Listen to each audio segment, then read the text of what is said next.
We got 60 M&A transactions, 25 funding rounds roughly.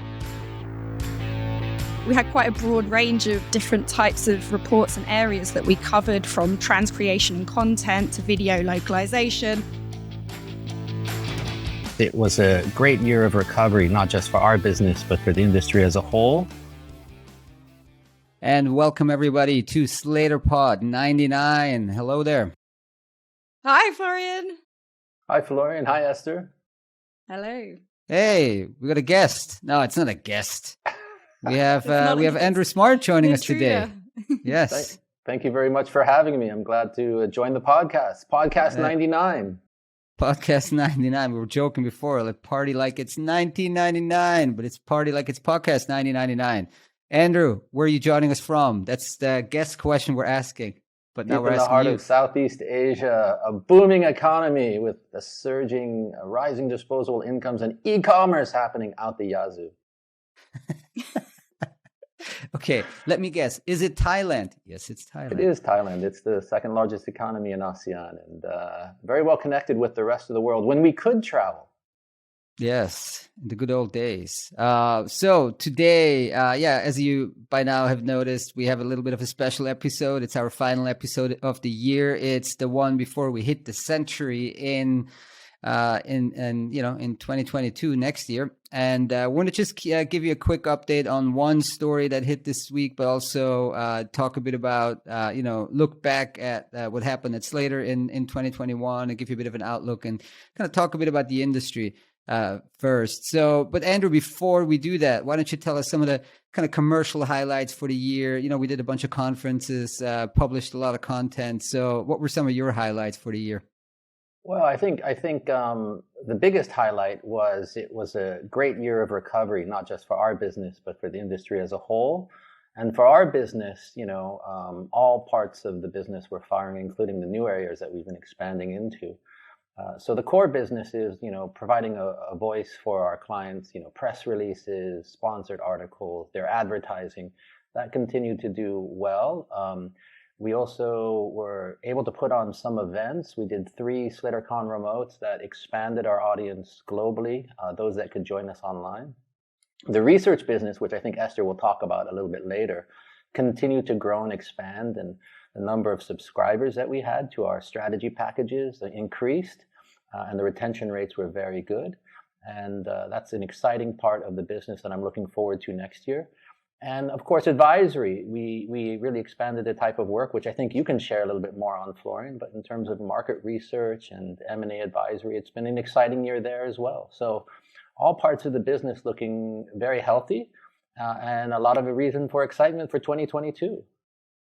Yeah, it's amazing how I'm still blown away by the conferencing shift. And I know, it's kind of a dead horse and we've beaten it quite a lot, but I just, the fact that it was possible to shift from offline, everybody's meeting in person, to online and getting not the same results, but similar kind of results for people in terms of how they're spending their marketing budget, how they connect. I think that was a big thing. And did we do 3 or 4? Felt like we did 4. Well, we did 3, but we also did a number of training and development classes and also some webinars and digital marketing. And then we also expanded our research briefings that you guys were doing.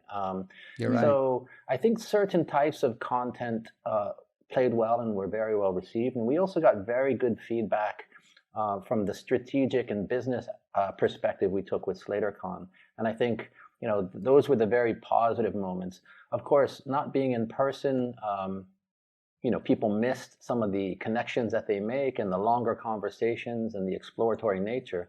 But, Hopin had a one-on-one networking feature that a lot of people also like. So it's not quite the same, but it did open up attendance to, probably 3 times our normal audience. And from that perspective, it really provided the content that you guys put together to a much, much greater range of people across many more countries. Yeah, and stuff like that, those briefings. So Esther, we just did one, when was it? Monday. yeah, a couple of days ago. Yeah, Monday. Yeah. That was on the transcreation and multilingual content origination report. That was cool. Yeah. We did it on Hopin as well. I like it. It's good. It was that's something we should have done all along. And kind of because of the pandemic, we felt like, well, we have the platform, so let's do it. So yeah, I mean, we publish a research report, and then we give people a chance to read it, like a couple of weeks, 2-3 weeks, and then we have that briefing where the author, in this case Anna Wyndham, walk people through all of the different aspects of the report, and there was a bunch of questions in the end, so it was great. I liked it. Should do it again next time. What's the next report, Esther? The next report, oh wow, looking forward already. So it will be the M&A and funding report for 2021. Okay. So that should be out fairly soon after the holidays. As soon as people stop actually announcing acquisitions and funding, and we can actually I love it. Like write the thing. Yeah, you're here like, hey, are you guys going to stop? Because you can't. No, it's great. It's great. Every week I'm like, I can't start writing it yet because there's another one and another one. But no. What's the latest one? The latest one would be the segue. It would be a funding that we covered very recently this week. In fact, another sort of sizable funding also big of Localize, which raised $50 million in a Series B. Yeah, we had Peter Nick. on the podcast. Oh yeah, exactly. We had Peter on the podcast, and then I also spoke to Nick, who is the other co-founder and CEO for the article. So I spoke to them a little bit, and learned a bit about what they plan to do with the funds. I think a really exciting part for LSPs, because obviously Localize is more on the technology management, so localization, translation management side. But I mean, they really want to develop their LSP program, partnership program, and they're looking to build, a platform. So they're going to remain tech only, but they want to allow sort of a partner ecosystem, and they already do, introductions to clients for LSPs and have kind of some kind of partnership system already in play. That's interesting. So, I mean, yeah, there'd be this kind of centerpiece owning the relationship, I guess. That's why you want to raise that amount of money, right? And then the LSPs would be working on the platform. Interesting. We had Peter on the podcast. That was 39. That's 60. It's 60 episodes ago. It's more than a year. I like how we count life in podcasts rather than years or months anymore. I thought it was more recent, and I checked. He was one of our first guests, I guess, when we started bringing on guests, and I think it would have been around their Series A time, because they had a Series A raise, didn't they, in September last year, 2020. Yeah, it was just right after. I mean, they raised, and then we're like, hey, why don't you join us on the podcast? And that was 6 million. Now they're 50 million. I mean, it says a lot about investors' appetite for localization, and those amounts get. I mean, the fact that 50 million doesn't strike you as like a massive funding round anymore. Like, I mean, it is massive, but it's it's massive. I think it's just on the back of having covered, Smartling's raise and a couple of the other Verbit, wasn't it? The Verbit, other recent one as well. Yeah. So. But no, they're doing well. Localize, they more than tripled their ARR since that Series A just over a year ago. So they're definitely on a good growth streak there, but obviously hoping to continue. But they didn't tell us the valuation, right? He said before it's $1 billion, he's not going to tell us. Or what was the quote? I don't have it. I don't have it pulled up, but it was something like, don't want to disclose the valuation before it's like 10 figures or something. So okay. Yeah, maybe soon. Localize with a K. But congrats to them. Yeah. So I mean, that's the news part of today's podcast. Again, it's a $50 million round. I mean, again, from our side, Andrew said a few things about our development. I mean, for Slater, I mean, my highlights for the year would have been team has grown, much stronger research and advisory capacity for clients now. I personally have spoken to more kind of founders, CEOs, and investors than ever in 1 year. I think it's just because everybody's so comfortable hopping on calls. It's also easier to schedule calls. People know now, also with the video. It's easier to connect to people online. A lot easier. I feel like 2 years, 3 years ago, it would have been harder to get somebody on a video call. So I kind of enjoy that. Also with SlaterCon and with a bunch of other conferences. I mean, US, we also presented at, what was it, the We Localize?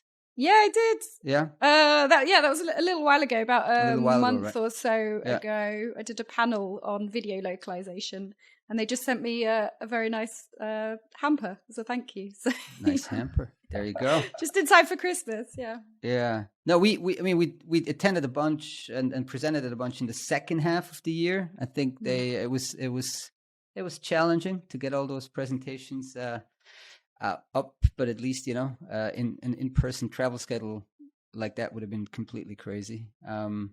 Yeah. And Andrew, you mentioned before, so we did a few in the second half. Did we do a few of those training sessions as well, or on SEO, on some of the other topics? Yeah, we've been running, you know, with the pandemic coming on stream, we started doing digital marketing as a free event, just to see how that might help our audience, and we've run 5 of those now, and oh, wow. we're, you know, going through each segment. And in the last session, we also got Jamie from Lionbridge to come on and talk a little bit about their multilingual SEO and their whole rebrand, and that was kind of interesting, and I think very useful for a lot of our audience. And then, of course, we've done different types of training. Earlier in the year, we did design thinking. We tried email marketing for freelance. And I think the pandemic really required a lot of companies, and ourselves included, to experiment a bit more and see what could be done. And I think the fact that, you know, there's not a lot of upfront cost for getting online and hosting these conferences, and then the technology with Zoom and Hopin has become so much more powerful.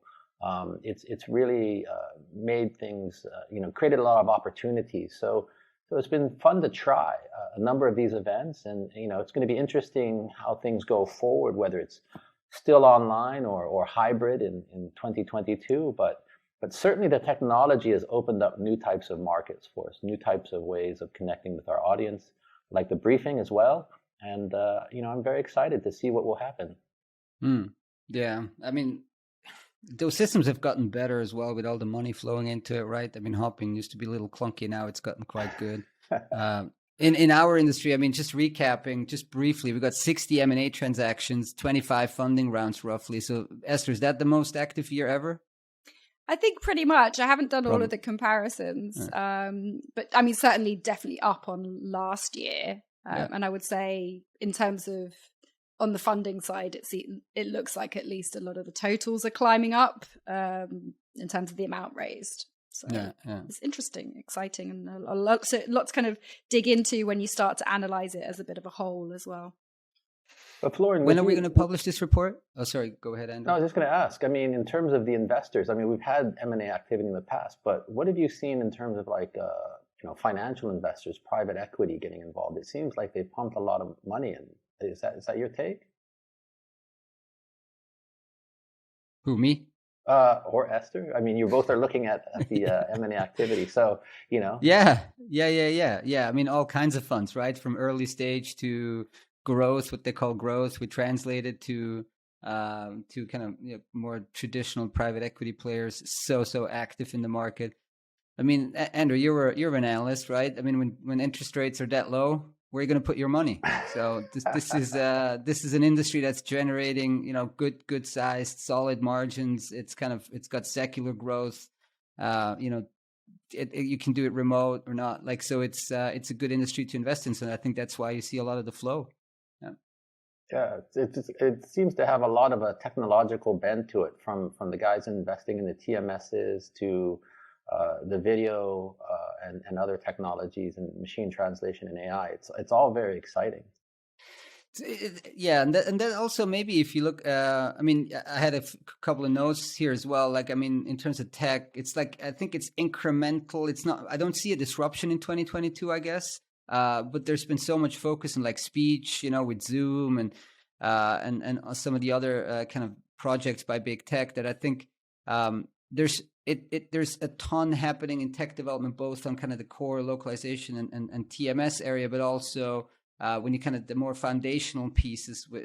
Every week now we have some kind of Google announces massive language model, OpenAI does this. It's really hard to parse through this, and as there's probably an area we're going to step up next year, kind of more the natural language processing side, right?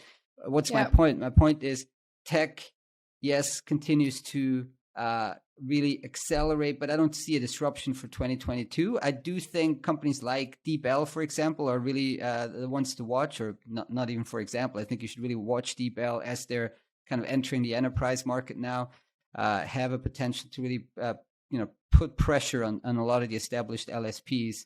But still a ton of demand to go around, and I think pretty good outlook for 2022. I think we're projecting probably between 5 and 10% industry growth, but we're not yet done with the figures yet. But I think it's in that range. Yeah, I mean, for you, Esther, what were some of your highlights in terms of the industry last year? Maybe a couple of points for outlook. Yeah, well, a lot of highlights, but I mean, if I have to pick one or two, I'd say just Andrew already identified, but I think the recovery and growth. I mean, just putting together, for example, the job index every month, we've seen huge growth in that. So I think, a lot of hiring announcements as well, senior appointments that we've covered. So it's great to see that hiring activity is super strong. And I think obviously that's following on from a lot of this client activity and demand generally in the industry. So I think across, pretty much all segments, we've heard, obviously we covered last year a lot about travel and retail, a lot of disruption from COVID, but I think a lot of that has come back as well.